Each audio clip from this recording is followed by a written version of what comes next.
This conference will now be recorded. हाँ जी, 1 minute wait करें, मैं फैन ऑफ कर लूँ जो उसका शोर आ रहा है।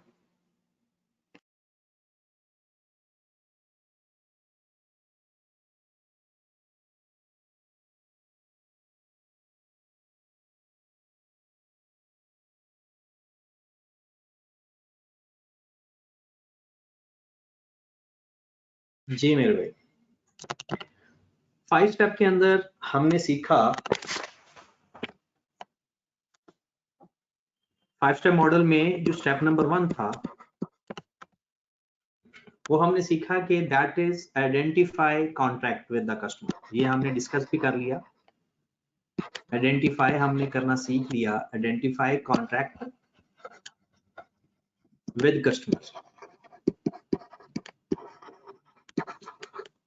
इसमें हमने 5 चीजें देखी, आपको याद होगा। सबसे पहले हमने कहा कि पार्टी अप्रूव कर दे, हर पार्टी का राइट डिफाइन हो, पेमेंट टर्म्स का पता होना चाहिए, कमर्शियल सब्सटेंस होना चाहिए कि contract has commercial substance, and last one is consideration entity collect करे। राइट, तो ये हमने 5 चीजें पढ़ी थी कि यानी कॉन्ट्रैक्ट को आइडेंटिफाई करना। फिर हमने 3 बातें और सीखी। एक बात हमने सीखी कि क्या इन 5 टर्म्स में से कोई ऐसी कंडीशन फुलफिल ना हो रही हो तो क्या फिर भी रेवेन्यू रिकॉग्नाइज हो सकता है? तो आंसर इज यस।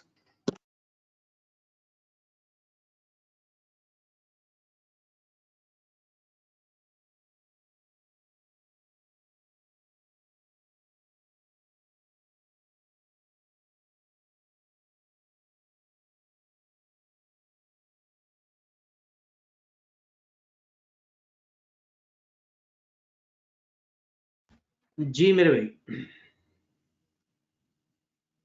कुछ लोगों को इशू आ रहा है ऐप के अंदर, तो हो सकता है कि प्रॉब्लम आ रही हो सॉफ्टवेयर में, तो या रिज्वाइन करें या कुछ लोगों की हो सकता है ऐप दोबारा इंस्टॉल करनी पड़े। अच्छा, कुछ लोगों को आवाज मेरी सही आ रही है? अब ठीक है, चलें फिर तो कोई इशू नहीं है।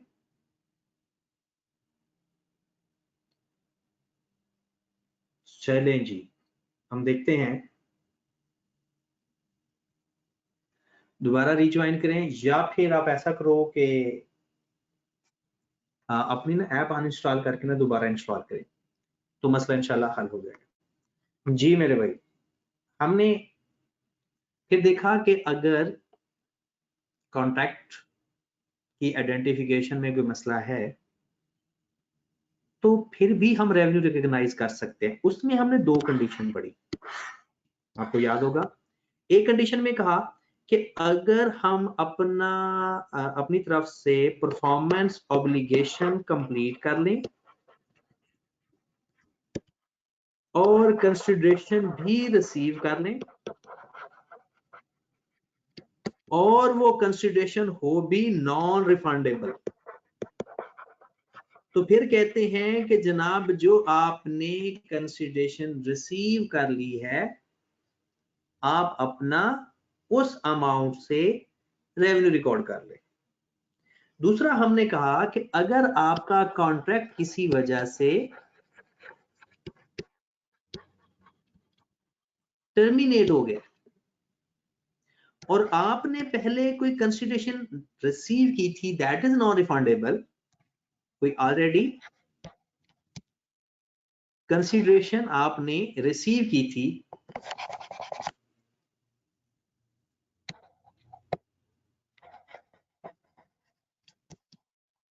That is non refundable.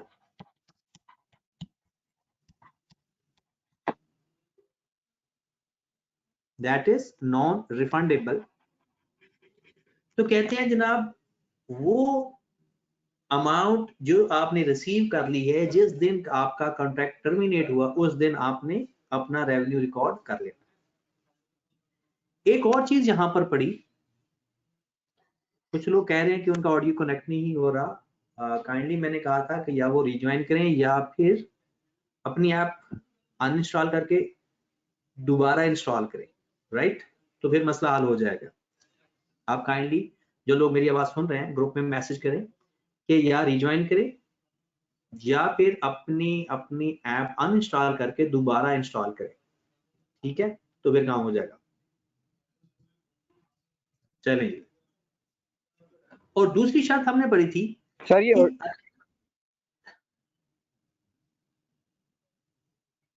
अगर आप लोगों का कि किसी भी पार्टी के पास राइट हो कॉन्ट्रैक्ट को कैंसिल करने का, if right to cancel without compensation, without compensation,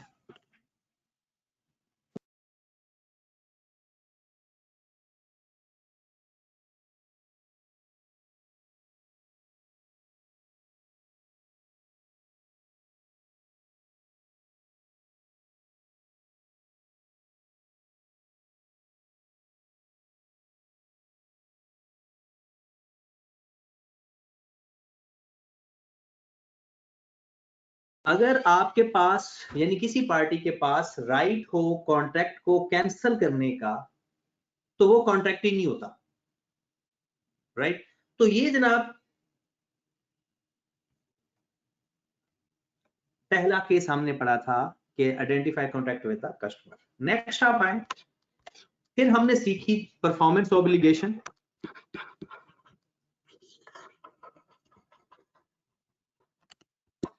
performance obligation इसको हमने दोबारा भी एक दफा डिस्कस करना है फिलहाल, कि परफॉर्मेंस ऑब्लिगेशन आइडेंटिफाई करनी है। मतलब यह है कि हमने परफॉर्म कौन कौन सा करना है, हमने कौन सा काम करना है, ओके होगी बात। उसके बाद नेक्स्ट है ट्रांजैक्शन प्राइस, जो हमने स्टार्ट किया ट्रांजैक्शन प्राइस, ये हमने कल स्टार्ट किया था, मतलब लास्ट टाइम, और यहां से हमने आगे स्टार्ट करना है। कुछ लोगों को इशू आ रहा है, तो मैंने तुम्हें कहा है कि आप काइंडली अपना या तो रिज्वाइन करें या फिर आप लोग ऐप अनइंस्टॉल करके दोबारा इंस्टॉल करें, तो मसला इंशाल्लाह हल हो जाएगा। ट्रांजैक्शन प्राइस में हमने सीखा कि सबसे पहले वेरिएबल कंसीडरेशन हो सकती है,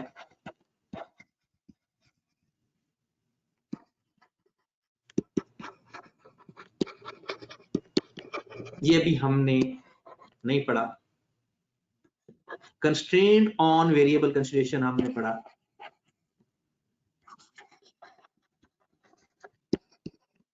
कंस्ट्रेंट ऑन वेरिएबल कंसीडरेशन। तीसरे नंबर पर हमने पढ़ा था टाइम वैल्यू ऑफ मनी, जो कि आज पढ़ना है, टाइम वैल्यू ऑफ मनी। फिर हमने पढ़ा transaction consideration paid to customer, consideration paid to customer, और एक हमने पढ़ा नॉन कैश कंसीडरेशन, जिसका सवाल हमने कर लिया था, नॉन कैश कंसीडरेशन, कि हमने जिस दिन, इसके बारे में सुन लीजिएगा, जिस दिन हमने अपनी गुड्स या सर्विसेज ट्रांसफर की, उस दिन की फेयर वैल्यू के ऊपर हमने अपना रेवेन्यू रिकॉर्ड करना है, जो हम नॉन कैश कंसीडरेशन रिसीव कर रहे हैं, at the date of performance obligation fulfilled, right? और आज हमने सीखना है टाइम वैल्यू ऑफ मनी, और आज का बहुत इंपॉर्टेंट लेक्चर है टाइम वैल्यू ऑफ मनी। आप लोगों ने फाइनेंस का टॉपिक क्यूएम में भी पढ़ा, उसमें भी यही कॉन्सेप्ट है। फिर हमने इसको आगे कॉस्ट अकाउंटिंग में भी सीखना है, इसको आगे BFD के अंदर भी सीखना है, यानी ये बहुत जगह पर ये कॉन्सेप्ट आप लोगों की हेल्प करेगा। टाइम वैल्यू ऑफ मनी का मतलब ये होता है कि जब इंटरेस्ट का फैक्टर इन्वॉल्व हो, मतलब अगर मैं सादा सी बात बताऊं आपको, तो जनाब इसका सीधा और साफ सा मतलब है कि आपने सपोज दैट पेमेंट रिसीव कर ली, पेमेंट रिसीव कर ली, but asset transferred after 2 years या 3 years, आफ्टर 2 years या 4 years, whatever। आपने पेमेंट रिसीव कर ली है लेकिन एसेट आपने 2 साल बाद देना। इसकी दूसरी सिचुएशन बन सकती है कि आपने एसेट ट्रांसफर कर दी है, asset transfer, but payment received after 2 या 3 years। ऐसे तो इसका तीसरा केस भी हमारे सिलेबस में डिस्कस किया हुआ है कि time value of money with right to return the asset, वो हम राइट टू रिटर्न के केस में पढ़ेंगे। फिलहाल हमने टाइम वैल्यू ऑफ मनी का कॉन्सेप्ट सीखना है, मतलब इंटरेस्ट फैक्टर, दूसरे लफ्जों में क्या है, इंटरेस्ट फैक्टर।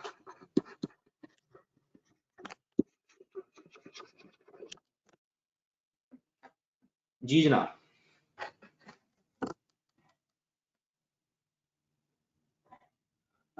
अभी भी कुछ लोगों को मसला आ रहा है, तो कोई मसला नहीं, मसला तो अब आता जाता रहेगा, लेकिन हम नहीं कर सकते ऐसा काम के क्लास को मिस कर सकें, क्योंकि टाइम पे हमारी कोशिश ये है कि ईद से पहले पहले हमारा ये सिलेबस खत्म हो जाए, तो ताकि आपके पास प्रैक्टिस करने के लिए एक काफी टाइम बच जाए।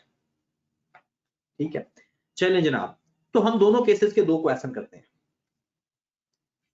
और फिर मैं आपको इसका पास पेपर का सवाल भी करवाऊंगा। आज तो पॉसिबल नहीं होगा, आज तो इंशाल्लाह ये 2 सवाल आसानी से समझ लग जाए आपको तो बहुत अच्छी बात हो जाएगी। कोई मसला आया तो मैं आपको फिजिकल क्लास में भी डिस्कस कर दूंगा। तो सबसे पहले हम पेमेंट रिसीव करते हैं और एसेट जो अभी तक ट्रांसफर नहीं किया, ये सवाल करते हैं। फिर हम सवाल करेंगे कि एसेट ट्रांसफर कर दिया लेकिन अभी तक पेमेंट रिसीव नहीं की। ओके होगी बात। तो सबसे पहले आ जाए जनाब क्वेश्चन नंबर 1। ये क्वेश्चन आपने लिखने भी साथ जरूर है। तो पहले क्वेश्चन में लिखेंगे जनाब ABC company received ABC company received an ठीक है, received an amount rupees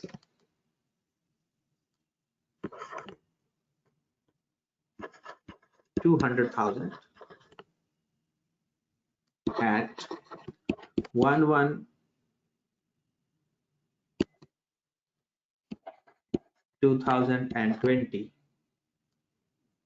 and asset या जो भी उसका बिजनेस है, एसेट की बजाय आप लिख लें goods transferred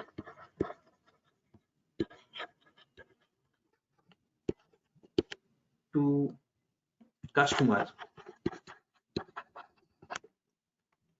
after 2 years, that is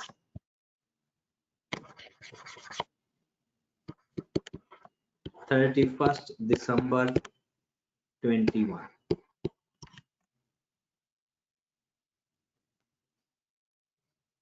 ABC company received an amount rupees 200,000 at 1/1/2020 and goods transferred to customer after 2 years that is 31st December 21. Rate of interest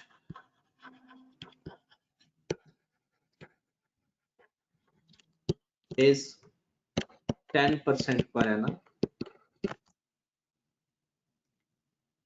How the revenue will be recorded according to IFRS 15?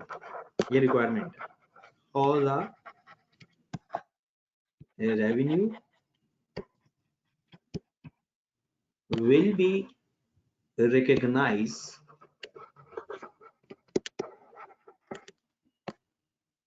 the revenue will be recognized according to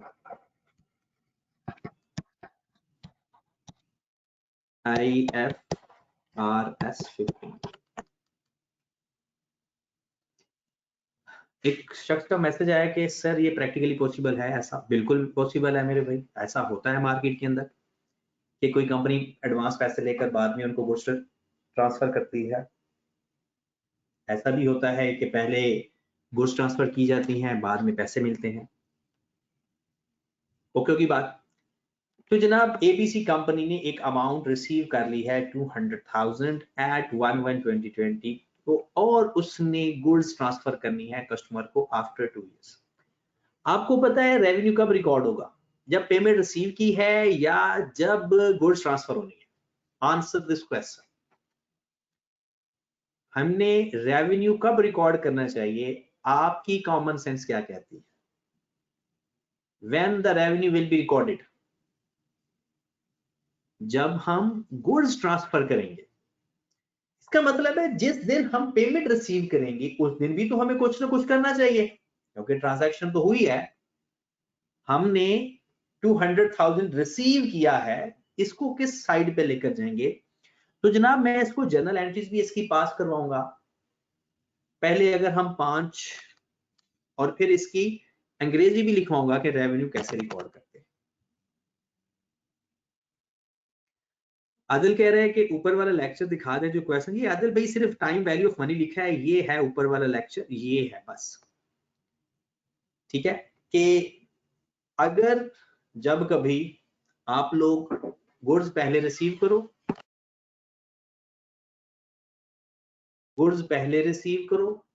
और पैसे बाद में दो, या goods पहले दे दो पैसे बाद में रिसीव करो. इस केस का हमने क्वेश्चन भी एक लिखा है और इसी को अभी मैं सॉल्व करवाने लगा. तो मेरे भाई आपने करना क्या है, पहले मैं जर्नल एंट्री साथ साथ सिखाता हूं और एंड पे मैं रेवेन्यू रिकॉग्नाइज करने का तरीका सिखाता हूं. यहां पर वर्किंग कर ले, पेपर में जो पूछा जाए वही बताना है, और यहां पर जर्नल एंट्रीज कर ले.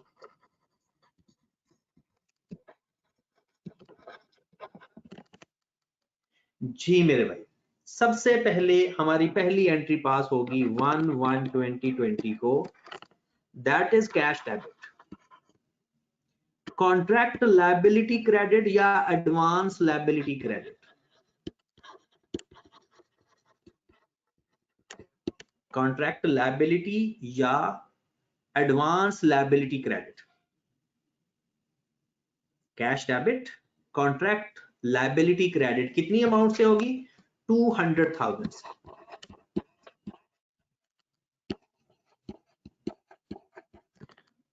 नादिर भाई का मैसेज मिला है कि उन्हें क्वेश्चन देखना है. जी नादिर भाई जल्दी जल्दी से जरा ये क्वेश्चन देखें, जल्दी जल्दी से. 1 मिनट आपके पास है, बल्कि लेस देन 1 मिनट.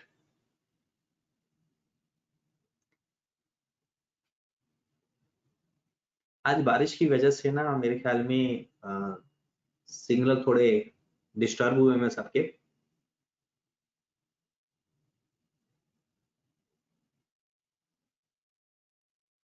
जी अब स्क्रीनशॉट ले लेते तो ज्यादा बेहतर था. चलिए आ जाए, मेन तो थीम देखना है आपने. और उसके बाद आपको पता होगा कि 31 दिसंबर 2020 को आप लोगों ने जो 200,000 का एक तरह का लोन लिया है ना, 200,000 का, क्योंकि गुड्स तो दी नहीं आपने. तो IFRS 15 अब हमें कहता है कि मेरे भाई अगर आपने किसी से एडवांस पैसे ले लिए ना तो उसका इंटरेस्ट भी कैलकुलेट करो, चाहे आप उसको पे करो या ना पे करो, लेकिन अपनी बुक्स में ट्रू एंड फेयर व्यू देने के लिए आपने इंटरेस्ट भी कैलकुलेट करना है। तो इंटरेस्ट इज 10%। हमारा इंटरेस्ट बन जाएगा इसका 200,000 का 10% लें तो कितनी अमाउंट आ जाएगी? 20,000। तो हम एक एंट्री बनाएंगे, इंटरेस्ट एक्सपेंस डेबिट। हमने किसी को पे पू तो करना नहीं है, कॉन्ट्रैक्ट लायबिलिटी क्रेडिट।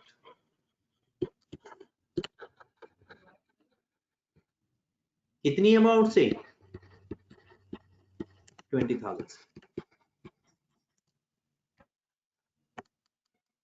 जी। ये पहले साल की एंट्रीज हैं। पहले हमने जितना कैश रिसीव किया, हमने कैश अपना डेबिट किया और कॉन्ट्रैक्ट लायबिलिटी को क्रेडिट किया, राइट। और उसके बाद फिर अगले साल का एंड हुआ, ये अगर हम 6 महीने पहले लेते तो 6 महीनों का इंटरेस्ट लेना था, ये ख्याल रखना है आपने, ठीक है। एक शख्स ने सवाल उठाया है कि सर जब हमने इंटरेस्ट कैलकुलेट किया तो कॉन्ट्रैक्ट लायबिलिटी क्यों आपने क्रेडिट की? देखें, लायबिलिटी का मतलब ये है कि हमने किसी को पे नहीं किया, ये बिजनेस की लायबिलिटी बनी है। किसी को पे करते तो लायबिलिटी ना होती, ठीक है। और एक बात याद रखें कि ये हमारी लायबिलिटी, वो लायबिलिटी जो अभी सर्टन ना हो उसको हम कॉन्ट्रैक्ट लायबिलिटी के नाम से लिखते हैं। ये कॉन्ट्रैक्ट की वजह से लायबिलिटी क्रिएट हुई है, हमने किसी को पैसे पूसे देने नहीं है। और अब यही देखना कि जो पहले हम एक्सपेंस लिखेंगे बाद में अपनी इनकम भी शो कर रहे होंगे। अब आ जाओ अगले साल 31 दिसंबर 21 को। अब आपने करना क्या है, जितना इंटरेस्ट आपका बना है आपने ऐड कर देना है, तो 220,000। नेक्स्ट जो आपने इंटरेस्ट अप्लाई करना है ना, ये कंपाउंडिंग होता है और आपको पहले ही बता दिया गया था कि सिंपल इंटरेस्ट आपका क्यूएम में खत्म हो जाता है। आगे जिंदगी में किसी जगह सिंपल इंटरेस्ट का वास्ता नहीं पड़ता आपका। आपने हमेशा कंपाउंडिंग करनी है, हमेशा, चाहे प्रेजेंट वैल्यू फाइंड करने लगो चाहे फ्यूचर वैल्यू फाइंड करो। तो आपने 200,000 में 20,000 ऐड करना है। अगले साल का इंटरेस्ट आपने 220,000 पे लेना है। तो 220,000 पे इंटरेस्ट कितना आ जाएगा मेरे भाई?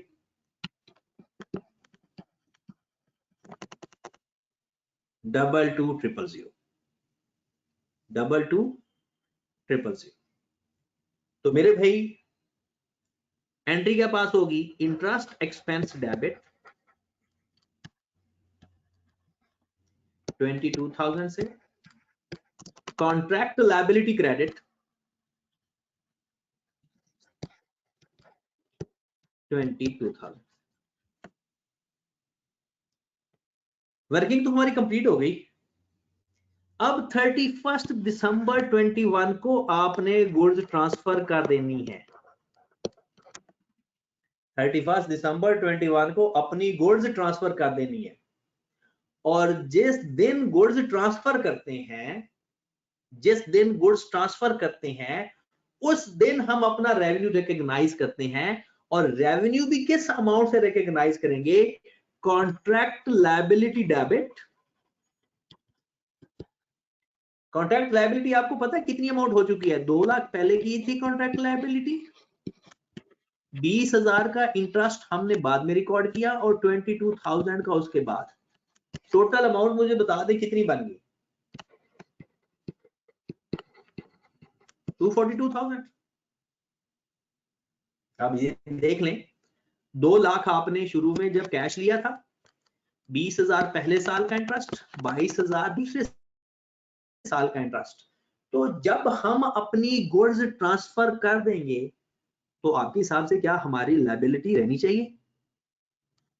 हमारी टोटल लायबिलिटी डेबिट हो जाएगी और हमारा रेवेन्यू क्रेडिट हो जाएगा। जिस दिन हम अपनी गुड्स ट्रांसफर कर देंगे उस दिन हम अपनी लायबिलिटी खत्म कर देंगे, क्योंकि कैश तो ऑलरेडी रिसीव कर चुके हैं, हम लायबिलिटी में ही दिखा रहे थे।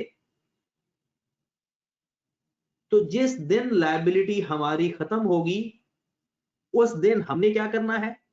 अपनी लायबिलिटी डेबिट कर देनी और अपना रेवेन्यू क्रेडिट कर देगा। क्लियर होगी बात? डन? या अब बताएं जनाब, अगर कोई इशू है तो बताएं।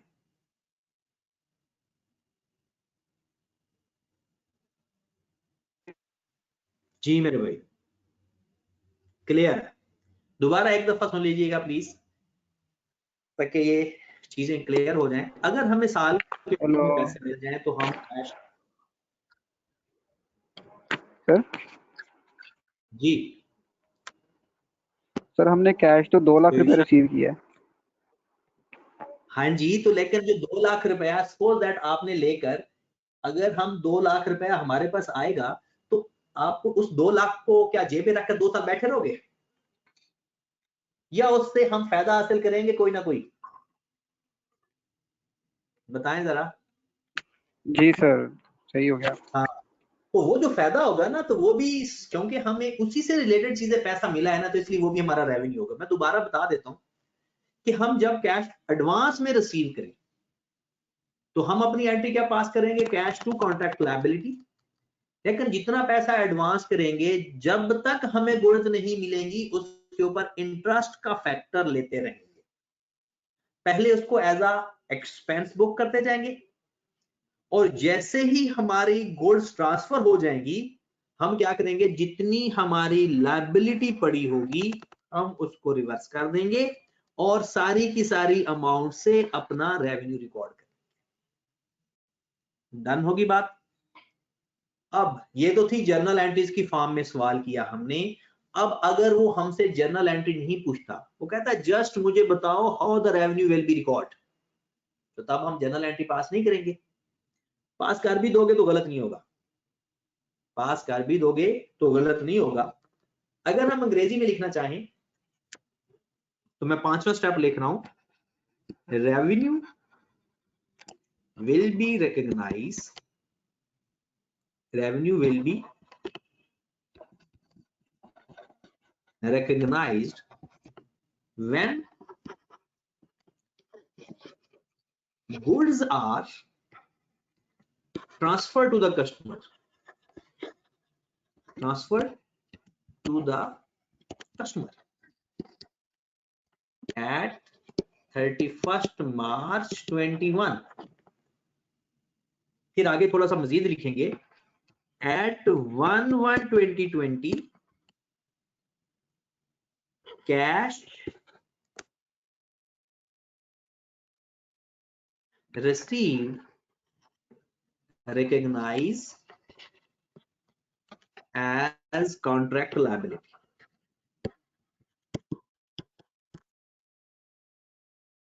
ठीक है जनाब? तो अगर आप अंग्रेजी में लिखोगे तो ये लाइंस लिख दोगे, और अगर मोस्टली वो जनरल एंट्री पूछता है, हम ये जनरल एंट्री पास कर दें, और ये जो डेट के हिसाब से लिखा हुआ है ना, ये इस बात भी बताई हुई है, ये बात भी साथ ही कि when and how the revenue will be recorded. ठीक है जनाब? तो जब भी कभी आप ऐसे एडवांस रिसीव करो तो आपने इसको इस तरह से ट्रीट करना है कि जिस दिन कैश मिला उस दिन कैश टू कॉन्ट्रैक्ट लायबिलिटी। फिर आपने दोस्त जितने टाइम के लिए आपका टाइम डिले है उतने टाइम का इंटरेस्ट लेते जाना है। लेकिन हर साल के एंड पे, हर साल के एंड पे जितना इंटरेस्ट बनता जाएगा वो ओरिजिनल अमाउंट में ऐड होता जाएगा, ओरिजिनल अमाउंट में ऐड होता जाएगा, और नया इंटरेस्ट अक्यूमुलेटेड अमाउंट पे आता जाएगा। ठीक हो गया? और फिर पहले जो इंटरेस्ट होगा उसको इंटरेस्ट बुक करते जाएंगे, और एट द एंड अपनी लायबिलिटी डेबिट करके रेवेन्यू क्रेडिट करते हैं। ये था कि अगर हम कैश एडवांस में रिसीव करें। अब दूसरा फेज, क्वेश्चन नंबर 2, दूसरा फेज। जी जनाब, दूसरे फेज में आता है, ये अब्दुल मुईज शायद ये नोट करने वाला है या एंट्री वाला है, कौन सा कर रहे हो अब्दुल मुईज भाई?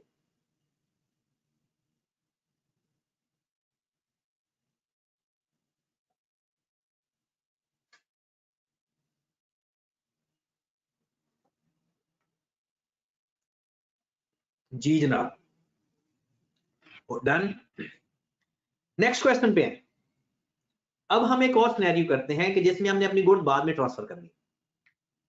देखिए मैं आपको जो कॉन्सेप्ट बता रहा हूँ, आई कैप बस इसमें अंग्रेजी थोड़ी चेंज करेगा और थोड़ी सी कॉन्सेप्चुअल चीजें और प्लस माइनस करेगा, ताकि उसको आइडिया हो। अली हसनैन कह रहे हैं कि सर हम अपना इंटरेस्ट क्यों ऐड कर रहे हैं। एक मिनट में कॉल ले लूं।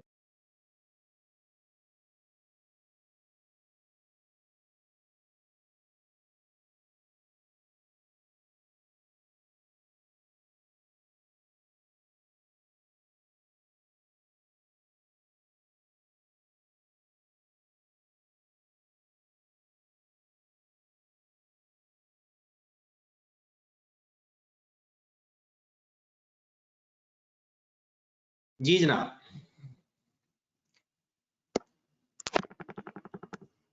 क्वेश्चन में आप देखिएगा कि जो ये क्वेश्चन है कि हमारे पास an asset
हाँ जी थोड़ी कप डाल दिया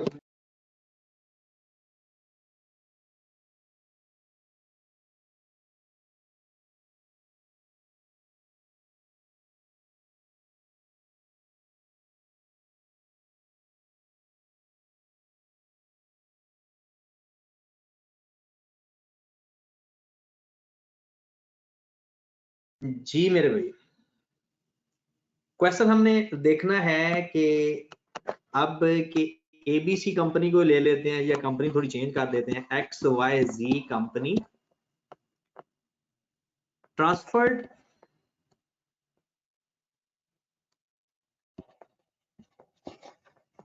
goods to customer at 1/1/2019।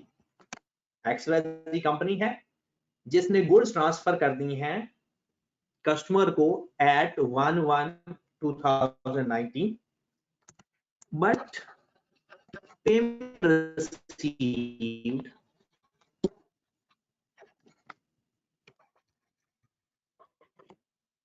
rupees 400,000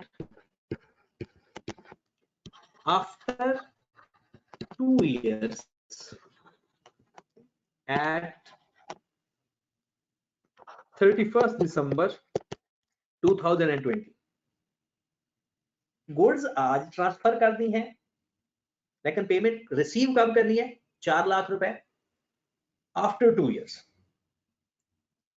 rate of discount या interest is 12% per annum. How the revenue will be recognized and pass the journal entries. यही रिक्वायरमेंट कर लो कि XYZ ने गुड्स ट्रांसफर कर दी हैं आज ही 1/1/2019 को, लेकिन जो पैसे उसे 4 लाख मिलने हैं वो मिलने हैं 2020 में. Rate of discount is 12%. Got it? जी मेरे भाई. अब हम आगे चलते हैं. इसमें एक बात आपने मुझे बतानी है, फिर आगे हम इसकी जर्नल एंट्रीज भी पास करेंगे और फिर मैं अंग्रेजी भी लिखवाऊंगा एंड पे, कि मुझे 4 लाख का रेवेन्यू गुड्स कब ट्रांसफर कर रहा हूं? गुड्स आज मैं ट्रांसफर कर रहा हूं, तो रेवेन्यू 2 साल बाद रिकॉग्नाइज करना चाहिए या आज ही रिकॉग्नाइज करना चाहिए? ये आपने बताना जी. और रेवेन्यू मैं कब रिकॉग्नाइज करूंगा? जब पैसे मिलेंगे या जब मैं गुड्स ट्रांसफर कर दूंगा? बिल्कुल आप सही कह रहे हो कि जब मैं गुड्स ट्रांसफर कर दूंगा मैं उस दिन रेवेन्यू रिकॉर्ड कर. अब अगली बात सुनिएगा, मुझे मिलने हैं 2 साल बाद 4 लाख, तो क्या गुड्स की वैल्यू आज भी 4 लाख ही थी? क्या गुड्स की वैल्यू आज ही 4 लाख थी और मैं 2 साल बाद भी 4 लाख लूंगा, या आज कोई और वैल्यू थी और 2 साल मैंने इंटरेस्ट ऐड करके उसको चीजें बेची? जी, जो मैंने 4 लाख 2 साल बाद मिलना है ना मुझे, वो आज उसकी वैल्यू नहीं है. ठीक है, तो जो मैं रेवेन्यू रिकॉग्नाइज करूंगा वो मैं इसकी प्रेजेंट वैल्यू पे रेवेन्यू रिकॉग्नाइज करूंगा. क्या करूंगा? मैं इसकी प्रेजेंट वैल्यू लूंगा. हाँ, अगर ये आज ही की वैल्यू बता देता, मुझे आज ही की वैल्यू बता सकता है क्वेश्चन के अंदर आपको पेपर में, तो मैं फिर भी 2 साल बाद उसमें मुझे इंटरेस्ट जो देगा मैं उसमें ऐड करके पैसे लिया करूंगा. आज की वैल्यू और आज की पे ही अगर मैं सेल करता हूं तो मुझे पैसे भी फिर आज मिलने चाहिए. तो जनाब सबसे पहला काम हम क्या करेंगे? सबसे पहला काम हम प्रेजेंट वैल्यू फाइंड करेंगे. सबसे पहला काम हमने क्या करना है? उसकी प्रेजेंट वैल्यू फाइंड करनी. Got it? अब फार्मूला क्या लगाएंगे? 400,000 ओवर 1 प्लस 0.12 की पावर 2. कितनी प्रेजेंट वैल्यू आ गई? जी मेरे भाई, कितनी प्रेजेंट वैल्यू आई? कोई फाइंड कर रहा है या नहीं? 318877.55. क्या आप सबकी यही वैल्यू आ रही है? 400,000 को डिवाइड कर देंगे 1.12 के स्क्वायर पे. जी मेरे भाई, किसी ने फाइंड किया या नहीं? 318877.55. अब सुनिएगा प्लीज. अब पहले मैं जर्नल एंट्री पास करवाता हूं आपको और फिर बाद में मैंने इसकी इंग्लिश भी लिखवानी है, क्योंकि पेपर में अगर वो जर्नल एंट्री पूछेगा तो हम जर्नल एंट्री पास करके देंगे. अगर वो क्वेश्चन के अंदर हमसे पूछेगा कि सिर्फ बताना है कि the how the revenue will be recognised, फिर सिर्फ वो अंग्रेजी की कुछ लाइनें लिख देंगे. हमने 1/1/2019 को अपनी जो एंट्री पास करनी है, आपने बतानी है क्या मेरे पास कैश आया या नहीं. क्या मेरे पास कैश आया या नहीं। कैश तो नहीं आया तो मैंने एंट्री पास करनी है account receivable debit revenue. Account receivable की जगह मैं कॉन्ट्रैक्ट एसेट भी लिख सकता हूं। अकाउंट रिसीवेबल की जगह मैं आप कॉन्ट्रैक्ट एसेट भी लिख सकता हूं। जी मेरे भाई, किस अमाउंट से एंट्री पास करूंगा, किस अमाउंट से एंट्री पास होगी। 318877 318877.55 318877.55। लो मेरे भाई, जो मैंने अपना एसेट बेचा है वो है इस अमाउंट। 31 दिसंबर 2019 को मैं इसका 12% इंटरेस्ट की एंट्री पास करूंगा। चाहे आप एडवांस में पैसे लो या बाद में पैसे लो, इंटरेस्ट का फैक्टर आएगा। आईफर्स 15 क्या कहता है कि इंटरेस्ट का फैक्टर कैसे आएगा। हमने एक अपना एसेट दे दिया तो दूसरे लफ्जों में हमने उसको एक लोन दे दिया, पैसे तो लिए नहीं। तो जनाब इसका इंटरेस्ट ले कितना आता है 318877.55 मल्टीप्लाइड बाय 12%। कितनी अमाउंट आ रही है 38265.306। कितनी अमाउंट आ रही है 38265.306। एंट्री बनाओ जरा, क्या बनाओगे, ये हमारी इनकम है या ये हमारा एक्सपेंस है। तो हम एंट्री पास करेंगे इंटरेस्ट रिसीवेबल या contract asset.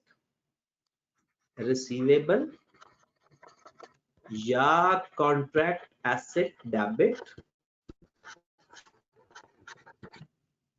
Interest income credit.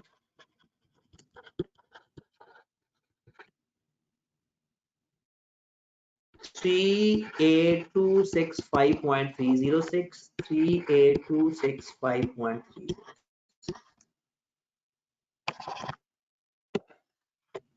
जी मेरे भाई, पहले हमने एंट्री पास की अपने रेवेन्यू की, दूसरी एंट्री हमने पास कर दी अपने इंटरेस्ट की। अगर हमारा पैसा कस्टमर की तरफ है तो उस पर जो इंटरेस्ट होगा वो इंटरेस्ट इनकम कहलाएगा। लेकिन कस्टमर का पैसा हमारे पास पहले आ जाता है तो फिर वो जो इंटरेस्ट होगा वो इंटरेस्ट एक्सपेंस होगा और हम लायबिलिटी बुक करेंगे। अब जरा इसको ऐड कर देते हैं, क्योंकि अगला जो इंटरेस्ट है वो हमने ऐड करके लेना होता है।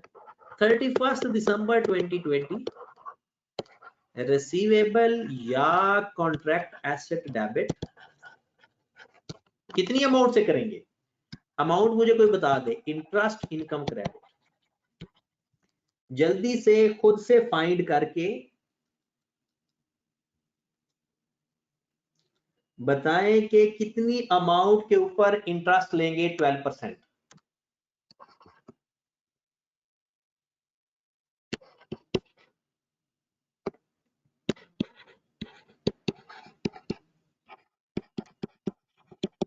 जी मेरे भाई, किसी ने फाइंड किया,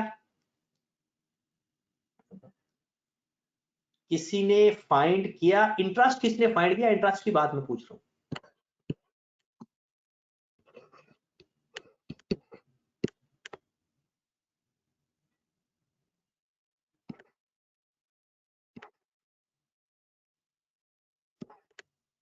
जी डन होगी बात।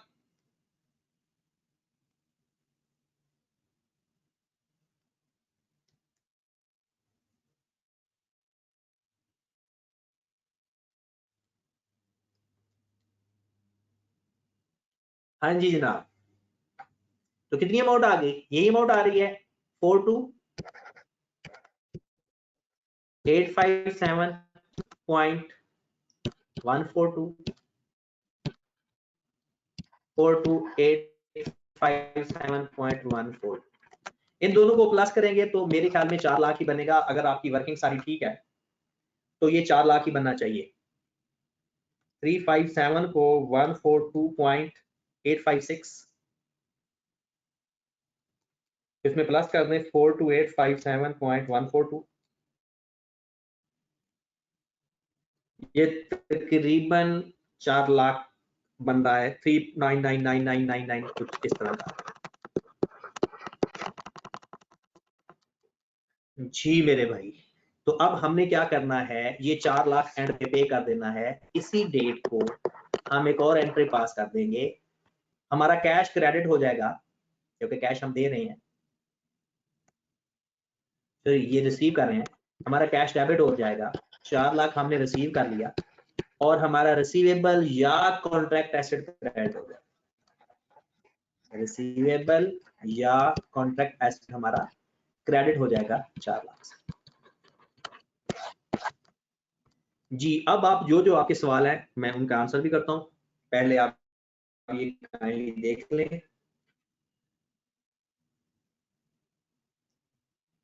पहले ये देख लें, फिर मैं इसको आगे डील करूं।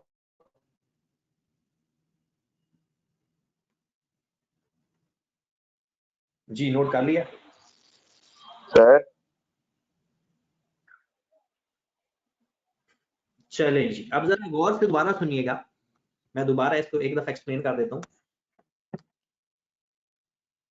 ताकि ये चीजें आपके पास सही तरह से आपको याद हो जाए। देखिए जनाब, पहला सवाल था कि हमें पैसे पहले मिल गए थे और इसमें हमें पैसे बाद में मिलने हैं, और मिलने कितने हैं? 4 लाख। ओके होगी बात। हमने इन 4 लाख की पहले प्रेजेंट वैल्यू फाइंड की, उसकी वजह क्योंकि प्रेजेंट वैल्यू पे हमेशा कंपाउंड इंटरेस्ट लगना है या एन्युटी लगनी है अगर कोई सीरीज ऑफ पेमेंट। 4 लाख को 2 साल के लिए हमने किया तो हमारे पास ये प्रेजेंट वैल्यू आ गई। जो पैसे हमें 4 लाख 2 साल बाद मिलने हैं, अगर हम उसको आज देखें तो वो हमारा रेवेन्यू होगा। तो हमने एंट्री पास कर दी, रिसीवेबल डेबिट और रेवेन्यू क्रेडिट, राइट। और क्योंकि हमने अपना एसेट दिया है, एक तरह का, दूसरे लफ्जों में हमने लोन दिया है, तो उस पर इंटरेस्ट इनकम आएगी हमें। तो हमने क्या किया कि हमने 12% के हिसाब से जो प्रेजेंट वैल्यू है उसके ऊपर 12% अप्लाई किया, तो हमारे पास पहले साल की इंटरेस्ट इनकम आ गई। 4 लाख पे तो नहीं आएगा ना, हमारा एसेट की वैल्यू जितनी थी हमने उसके ऊपर लिया इंटरेस्ट, तो पहले साल का इंटरेस्ट इनकम हमने रिकॉर्ड कर ली। डन। फिर हमने पहले साल की इंटरेस्ट इनकम उसमें ऐड करके हमारे टोटल रिसीवेबल ये हो गए। तो अगले साल का इंटरेस्ट बिल्कुल जैसे पिछला क्वेश्चन किया था, इस अमाउंट पे लेंगे तो ये अमाउंट बनेगा। तो ये हमारा रिसीवेबल्स दूसरे साल के, दूसरे साल के इंटरेस्ट इनकम। अब अगर ओवरऑल ऐड करें तो हमारे टोटल रिसीवेबल बन गए 4 लाख, राइट। और हमने अब कैश उसने हमें कितना देना था 2 साल बाद? 4 लाख। और हमारे रिसीवेबल भी तब 4 लाख के हो चुके थे, तो कैश डेबिट रिसीवेबल। अब आधे ने कुछ सवाल पूछे हैं, अब मैं बारी बारी आप लोगों के जो सवाल हैं वो चेक करता हूं और मैं देखता हूं कि क्या क्यूरी है आपकी। जी आदिल ने कहा है कि 357142 कहां से आ गया? ओके, ये अमाउंट इन दोनों को ऐड करने से आई है आदिल भाई, ऊपर वाली दोनों अमाउंट को, यानी ये हमारे पास पहले अमाउंट थी, इसमें हमने ये अमाउंट प्लस की है। और किसी का सवाल है तो बताएं, क्योंकि अभी मैंने इसकी इंग्लिश में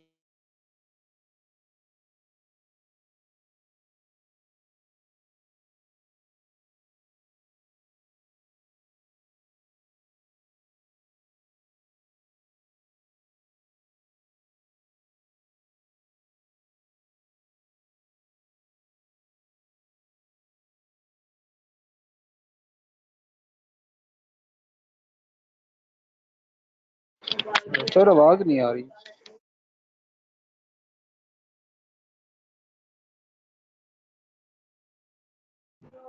हेलो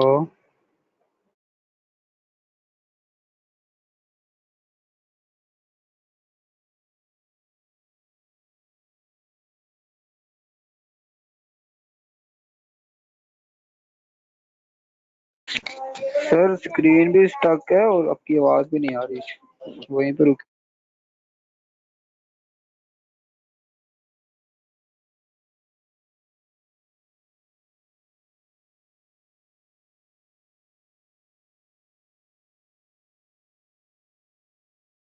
जी मेरे भाई, रेवेन्यू विल बी रिकॉग्नाइज ₹31 कितनी अमाउंट थी 8877.55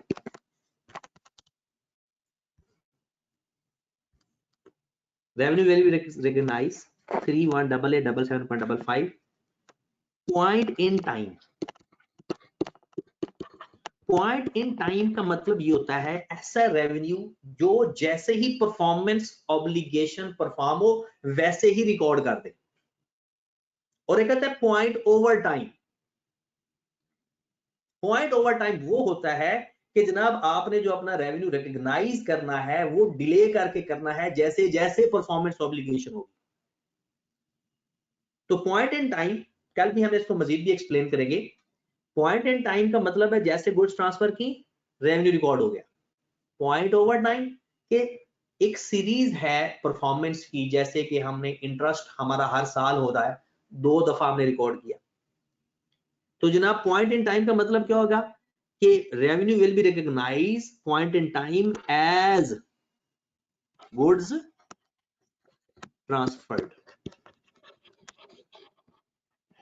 एट 1/1/2019। ये हमारा हो गया सेल का रेवेन्यू। आगे लिखेंगे and revenue related to interest income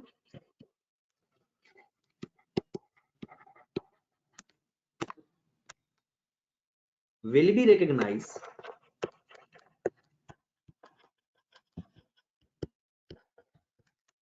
point over time।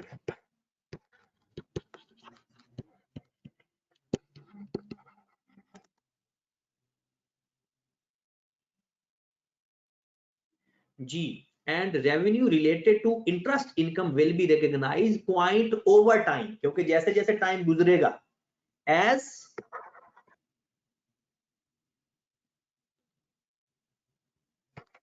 Time या पीरियड ईयर कंप्लीट, जैसे जैसे साल खत्म होगा वैसे वैसे उसका रेवेन्यू रिकॉर्ड होगा। ठीक है, या रिमेनिंग जो भी अमाउंट बचती है वो अमाउंट भी आप लिख सकते हो। जैसे गुड्स ट्रांसफर की उसका रेवेन्यू रिकॉर्ड हो गया, और जैसे जैसे टाइम गुजरा इंटरेस्ट इनकम का रेवेन्यू रिकॉर्ड होगा। ठीक है, तो कल मजीद हम पॉइंट इन टाइम और पॉइंट ओवर टाइम के काम के बारे में भी डिस्कस करेंगे। ठीक है, और आज आपने ये सिर्फ 2 सवाल ही करने हैं, यही दोबारा एक दफा सवाल करने हैं, फिर मैं आपको 2 क्वेश्चन सेंड करता हूँ। ठीक है, वो मैं क्वेश्चन आपको ग्रुप में शेयर करता हूँ, तो वो भी आपने क्वेश्चन करने हैं इनको देख के, ताकि मजीद ये कुछ चीजें बेहतर हो जाए। ठीक है मेरे भाई, ओके जी, अल्लाह हाफिज।